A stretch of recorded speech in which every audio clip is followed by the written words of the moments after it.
But now, of course, time to exercise a different muscle as we get into our how-to segment with Zoe this morning. Cheers, boy. George. Oh, that's nice, eh? It's really nice. Oh, that's okay.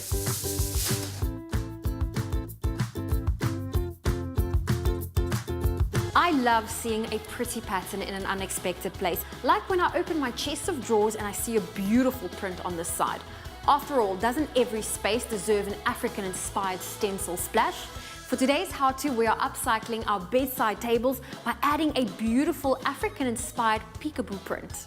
For today's how-to, you will need an old piece of furniture, some sandpaper, painter's tape, a drop cloth, spray paint, paint rollers, stencils, and paint.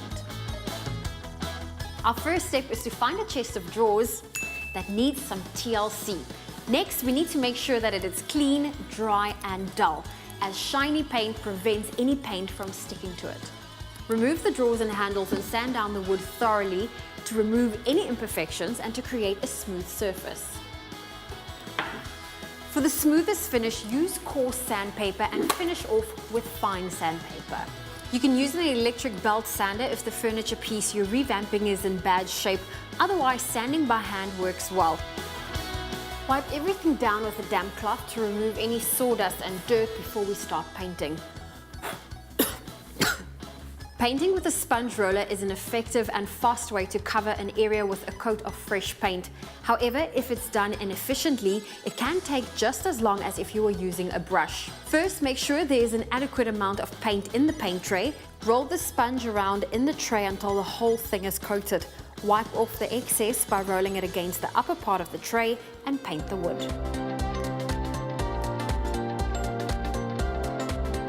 Once our paint has dried, we're going to use our painter's tape and stencil. I've gone for a geometric shape to add that African inspiration.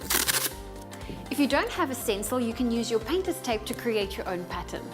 Spray the sides and front of the drawer one color. You may need 2 coats for full coverage if it's a dark hue. Wait about 5 to 10 minutes, then pull off the stencil. Peeling the stencil off before the paint has fully dried limits the risk of pulling the paint up with the stencil. With a little bit of elbow grease, these African-inspired doorknobs brings this old bedside table back to life.